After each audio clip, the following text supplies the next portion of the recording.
back. WNST, Towson, Baltimore, and Baltimore Positive. We call these wise conversations. I get to fill up my cup. I would bring the ice cream, but it melts up here. But they're going to have me up to the factory as part of the Maryland crab cake tour, even though it's going to be into Pennsylvania. But I'm going to have a Maryland crab cake that day. We welcome Dennis Curtin back onto the program. We always have wise conversations and fun with him. And I'm wearing my Window Nation at the bottom. They put the logo at the bottom. They should put it at the top. But they put the American flag here. It's 4th of July. Mm-hmm. Dennis, I have a grill.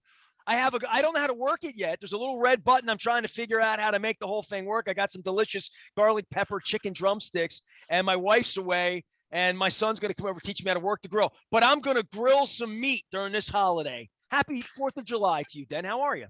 Nestor, it's great to be with you. And yes, 4th of July is the ultimate grilling holiday. Oh, I will feel not complete if the 4th of July weekend passes and I haven't really worked the grill and learned, like flipped, scraped it. I saw my wife cleaning it 2 weeks ago. Yeah. It's grill season. It really is. And everything tastes better on a grill. It is. And the thing is, when you're a supermarket, you have so many options. If you're a seafood kind of person, we have shrimp and tuna fillets that are just great on the grill, and we're promoting them. Of course, we have certified Angus beef. We have some really strong prices for the 4th of July because we know people are looking to grill. We know they're looking to have picnics. But from like soup to nuts, we have what people need. And I know I'm being obvious and all that, but the American supermarket is one of the great inventions of our lifetimes. It has evolved to have everything to give people more choices. And that's what 4th of July is all about. Look, I'm going to give the obvious, right? I'm going to be Debbie Downer here and say, where's the supply chain issues? So I just want to say this. I literally walked through my local Weis. This would be the Fullerton Weis, sure. Is the one I went into. I was visiting my parents' a grave site right around the corner from there. Had a little snowball to honor my dad, a little strawberry snowball. And I went over and I walked the aisles, and I knew I was having you on this week, and I knew it was 4th of July. And I'm shopping alone because my wife's on vacay this week with her sister, climbing mountains up in the Adirondacks and trying to have fun. So I'm doing my own shopping, and I'm looking at every single thing. Sure. And the first thing when you said the tuna, I was like, I saw a piece of tuna that was black and right, and I went shopping on a full stomach, so it's probably a mistake when I went into Weis the other day. But I would say this: it didn't feel like to me there, and I shopped a little bit in Amsterdam, and I walked through the shopping. The supermarket that was there, and I haven't been a whole lot of other places in a supermarket, but it's as full and as vibrant. When I looked at the meats, now listen, we can talk about pricing and gas and we get all that, but there was any chicken I wanted, any pork chop I wanted, any steak I wanted, any seafood I wanted, any lobster I wanted, any crab meat I wanted. Like, I just went through it, and I'm like, you guys are ready for the 4th of July. And I'm thinking, this not only chain wide, but I think countrywide, we do have abundance here in an incredible way. That's a great way of putting it. And at the beginning of the pandemic, when there were real disruptions, because all of a sudden everything food demand shifted to supermarkets almost completely. We were locked down, restaurants were closed or just beginning to do takeout, and all of a sudden demand shifted to us almost overnight. And that was it caused so many challenges for every supermarket in America. But even during those times, if you walk into a supermarket, if you walked into a Weis Markets, there's plenty of food to purchase. Maybe sometimes your first choice wasn't there, but your second or third choice would be there. Fast forward to today, yeah, there are a couple, I can point it out. Baby formula, we've all read about that.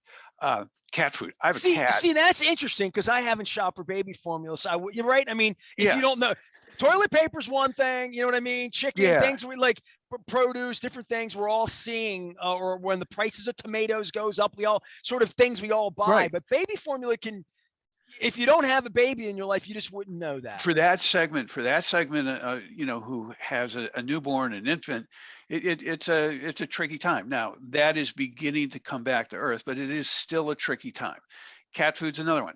But having said that, if you get, like, as you mentioned, for the most part, seafood, most especially meat, And they had their problems at the beginning of this in 2020, but today they're cranking out plenty of product. There's plenty of product for people to buy.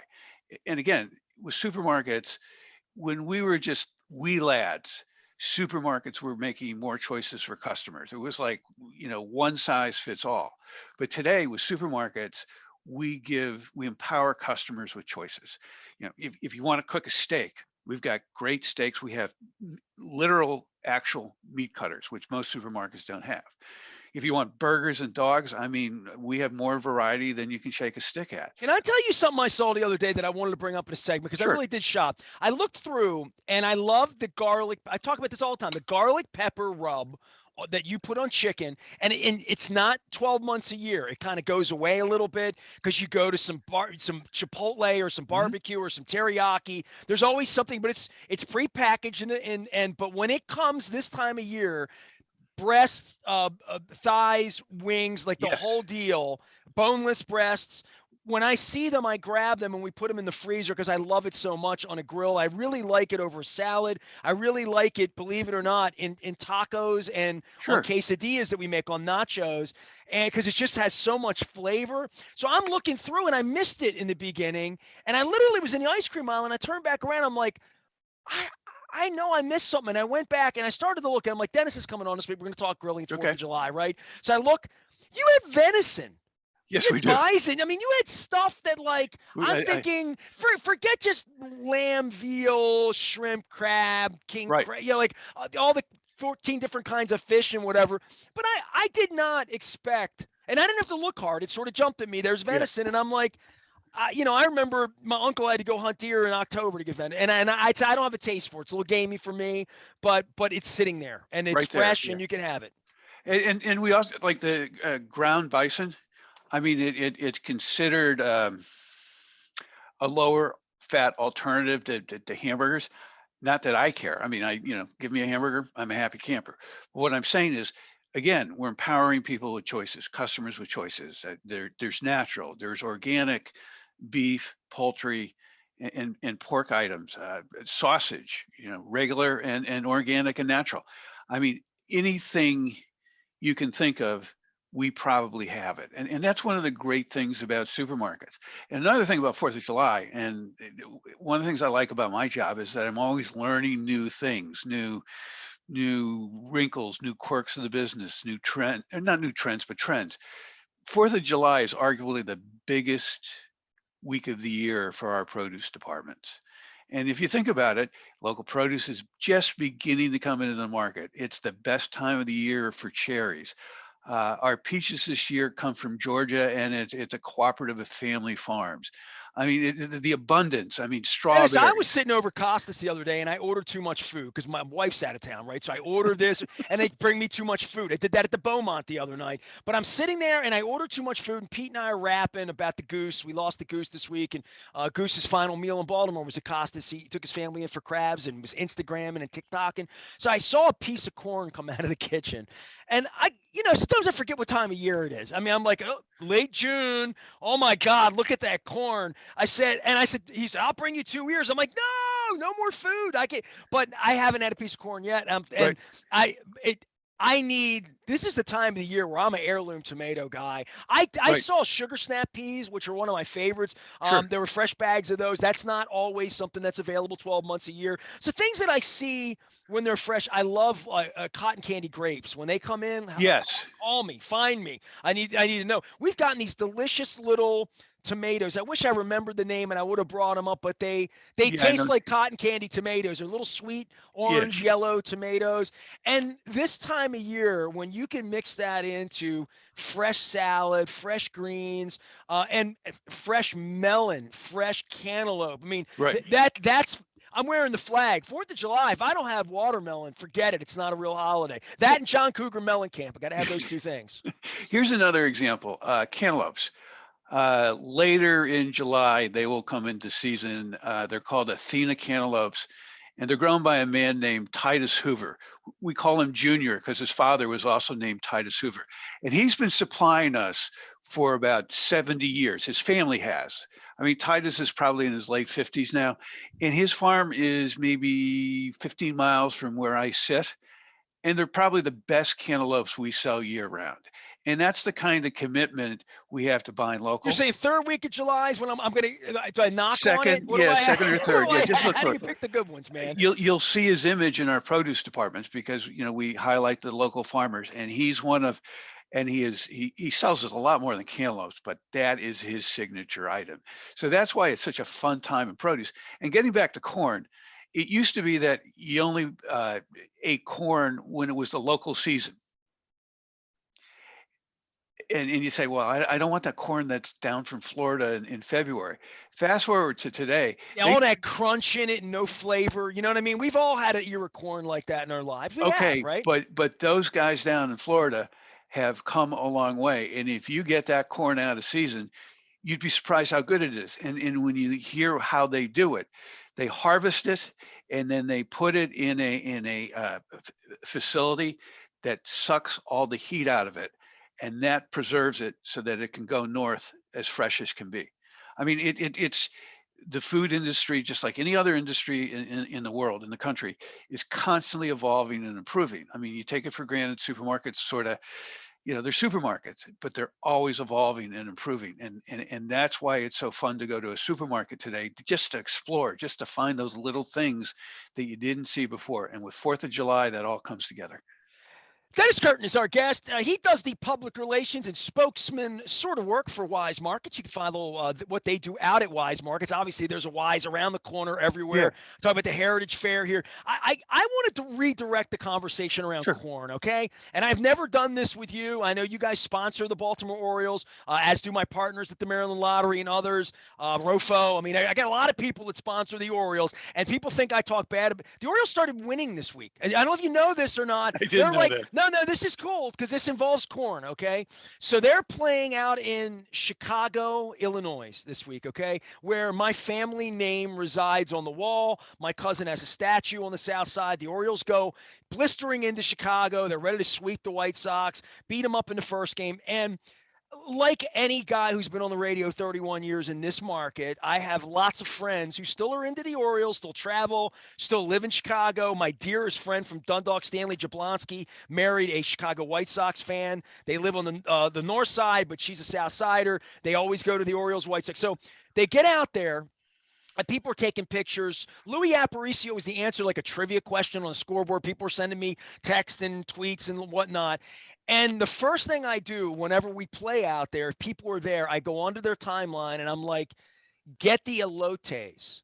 And they're like, what's an elote? What? Well, I don't know. I never heard of elote. And I'm like, just look for the stands. Go up onto the concourse. Only one concourse in Chicago. It was built like the Yankee Stadium in 1989. It was the last mistake stadium, last old building. And they're little carts, Dennis. Do you know what the elotes are? Or I am have I? no clue. Tell me. Oh, okay. So you don't know. Okay, listen. Well, you're gonna love this. So I was syndicated at the turn of the century, and I went out to Chicago, and I broadcast on the north side for Sporting News Radio 101 Sports, 98, 99, 2000, 2001. I went to a lot of White Sox games just because it was more fun than the Cubs for me. There were less people. It was less of a drag. It was a little further to drive, but I went to a lot of White Sox games. And these cold nights, and I didn't know what an Elotes was, Okay. elotes. And I'm Hispanic, right? But I just don't know. So I walked up, and there's a pretty lady with a little cap on, a ballpark cap, and she takes an ear of corn off a stick and slices it into a little boat, Mhm. a little paper, a little carnival boat, a little paper boat Right. that you would have French fries or something Right. in, puts the corn in there, and she's got mayonnaise, garlic mayonnaise, lime, lemon, butter, cayenne pepper, black pepper, salt, probably something else I haven't thought of, right? Like literally. And she says, "What do you want?" And I'm like, "All of it." You know what I mean? Like, boom, throw it in there. Dennis, it is the best. I did 30 ballparks in 30 days back in 2015. It sounds really strange. We're talking about corn, and I was talking about costas, and you're talking about fresh corn and cantaloupe and all that. My favorite baseball food in the entire country to get, not a Dodger dog, they're delicious, or a Fenway Frank, they're delicious Right. too with the split. They split the buns on the top up in New Sure. England. My wife likes it that way.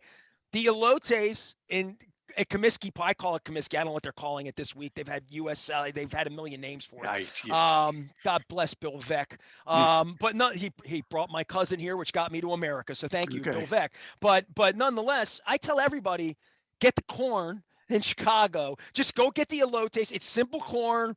Cut off the husk right there in front of you. And this is a South Side of Chicago ballpark tradition that, like, I don't know why it hasn't caught on. You know what I mean? Yeah, I that's a don't, good because question. it's a great ballpark thing to eat. Occasionally you see it in like a cooking video for like a national, magazine or something. But like generally where I live, where I move around, people like they eat corn off the cob. I mean, Hey, man, we took 2 out of 3 in Chicago, so I'm just yeah, saying, man, the Orioles are making it happen. Break them up. Dennis Curtin is here. Listen, ice cream. I know we did, grilling yeah. and all of that. So the ice cream that you do, there was some really wacky flavor I saw last time with chocolate and malts and different stuff that I have. Seasonals. I'm still working on my butterscotch ripple. Got a few more scoops left of that. Getting before freezer burns. Got to get after it. Tell me about what I would experience or what I will experience, because I'm going to come up and do this as part of the crab cake tour. You guys have been talking to me about it for 2 years. Finally got the masks off a little bit. What's a modern ice cream factory at Weis Markets look like? Because I go in and I see the ice cream and I see how many different flavors. I'm assuming it works on some sort Oh, of it, shift it, or it's whatever, it's right? it's a rotational schedule, and what happens is when you walk into the complex, the first part of it is our dairy, where they do all the processing of our Wise quality milk, and then the excess cream that is generated. Uh, some of it we sell off, but most of it we use to make our Wise quality ice cream, which is the next complex over. I mean, they're all The Wise connected. has their own cows. Can we just be Yeah. honest about this? Well, no. I mean, all the milk that we buy comes from Pennsylvania dairy farms. So, I mean, it's Wise quality milk is local, as is Wise quality ice cream. Then you walk over, and the ice cream processing facility, that the room where the magic happens. Um, it's a relatively compact room with a lot of moving parts. Filling and processing and mixing. But the interesting part is when it comes off the line, it's almost like frozen custard consistency. It's really soft. It's amazing. I mean, Can we find anything out that what day they're doing peach? uh, I can't guarantee that. But what happens is it goes into the hardening room, which is like 30 below zero, and that's how it sort of ends up the way you and I would eat it traditionally. Um, And it's ice cream's fragile, man. Like, I it mean, is. it's one of those things. I bought a half gallon. I'm vanilla bean. Your vanilla bean is just Yeah, it phenomenal. is. It's really, really good, man. So I picked it up, but it's 92 degrees last week. I'm leaving the market. It's the last thing I get. When I went back to look for the venison, I found the chicken. I didn't pick the ice cream up. I left the ice cream and I went back there. It's always my last stop because Yeah. it doesn't take much. And I would think also, I think we've all gotten a carton of ice cream somewhere along the line that maybe had reached room temperature for 5 minutes. Doesn't take long, and then it never comes back the way it's supposed to come back. So, I mean, ice cream's fragile. I Their, think to their do it the right their way, cold chain is so airtight. locked down. You know what I mean? It's like the ice cream's in the hardening room. It's frozen. It's packaged in sleeves of 6 for the stores, and they take it out, and they every step of the way. We have refrigerated frozen truckers. We call them reefers. So we put a lot of work, a lot of effort into making sure that cold chain is intact, and we do a good job at it. And part of it is, and that's the great thing about the American food system. Number one, we, in good faith, we try to do all the things right, but it's also highly regulated, where people are sort of inspecting and making sure you're doing what you say. And we're known as one of the good guys in the sense that we give an honest effort, and we try to get it right. With ice cream, we work really hard because it's a signature item. I mean, we have 60 flavors. We've been doing this probably since the 70s. When you say 60 flavors, that I just know. sounds like, I mean, there was other people brag about 31, right? But I mean, Yeah. it really, it does give me a little bit of like, do I want to try that? That looks like a lot of ice cream. I'm gonna be eating that for a month. Do I really want that? So I go through those little spells as well. But these are first world problems we have around here. Dennis Curtin is here from Wise Markets. He is all things public relations and spokesperson work. And talk about rounding up and what we're doing here. Summertime, it's 4th of July. Give me a little, because you're always doing stuff, and obviously, getting reward point. I mean, all of those things are essential to what you do and why you want folks to come back again and again, because it does save them a whole lot of money. Well, we are. What happens is when you use a self checkout, it will offer you the option to round up, and the average roundup is around roughly 40 cents a transaction, and we take that. And then this month it's fill a glass with hope, where we're converting those roundup funds into milk that goes to regional food banks in your region. It is the Maryland Food Bank, who has been a longtime partner, and throughout the year, on our self-checkouts, you can round up in support of a cause. For instance, in May, it was for local pet shelters. In September, it will be for Fight Hunger. August, I'm trying to remember, and I don't. But in October and November, it'll be Paralyzed Veterans of America, and then we'll finish off the holiday season supporting local food banks. So it's a good cause, and also we are committed to donating as well. It's not just customers; we're in this together. Well, I'll tell you what, we're in it together. I appreciate you. I hope you have a beautiful 4th. I I hope you will. get fresh melon. You've talked to me about cantaloupe. Now I'm hungry this morning. Dennis always does. It's a good thing I didn't bring the ice cream out here to melt, because my vanilla bean is holding up very, very nicely in the new freezer. We appreciate our Wise conversations and our partnership with our friends at Wise Markets. We're going to get out on the road, have a signature crab cake in August, and probably I'll dive into the peach ice cream vat. Dennis, good to visit with you, man. Have a great 4th. You too, Nestor. Dennis Curtin, Wise Markets, joining us here. We're getting the Maryland Crab Cake Tour back out on the road. Next week, we're going to be at Costas on Thursday. We're going to shut it down a little bit before we do 31 crab cakes and 31 breweries in 31 days in the month of August. Stay with us. We're WNST, AM 1570, Towson, Baltimore, and we never stop talking Baltimore positive.